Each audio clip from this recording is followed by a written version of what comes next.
So the dashboard.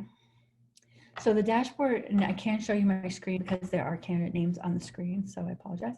But the dashboard is really not all that useful. It just kind of gives you the overview of stuff. And you're literally, every time you log in, you're going to spend 0.5 seconds on that dashboard. But this is the stuff that you can find on there, just so you know.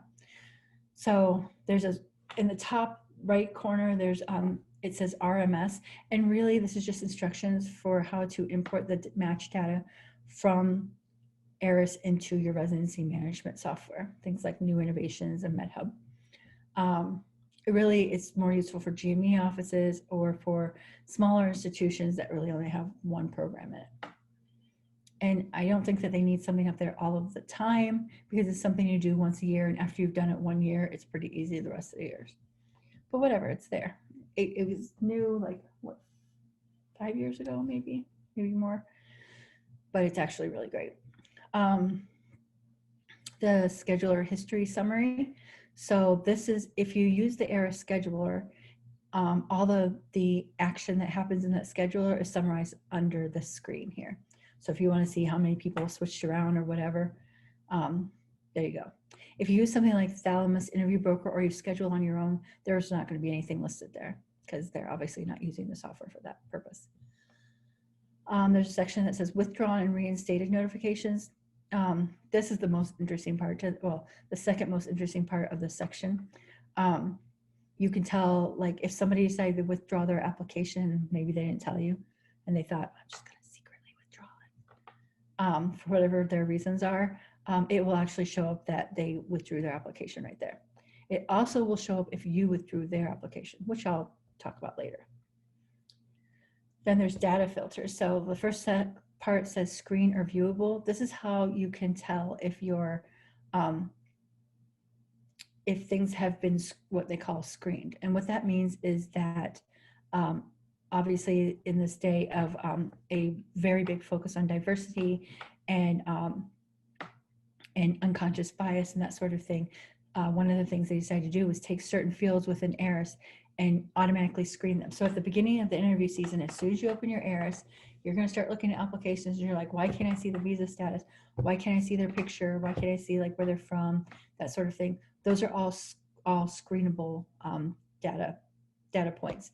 So ERAS automatically at the beginning of the season makes it screened. So if you would like to not have that screened for whatever reason, if you are a super user, you can go into the software and you can adjust that. However, your GME office may force it, so you may not have the capability to do that. For me, what I did, obviously it's important during the application process, the application review process. However, when you're getting to the point where they're coming for an interview, you know, the topic always comes up, like, oh, how can I verify that that's really them, and that sort of thing.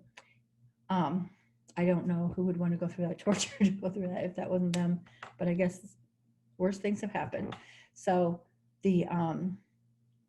so what I did was, when we got to the point that we were interviewing, and especially with Zoom interviews and things like that, I asked the GME office to unscreen it so I could make my itineraries and all that sort of thing, and they did, and then they rescreened it at the end of the season, which is fine. And then also here you can see your favorite filters. We'll cover filters later. ERAS notices, that's obviously notices from ERAS. They usually put the really important ones at the top, so it's not important.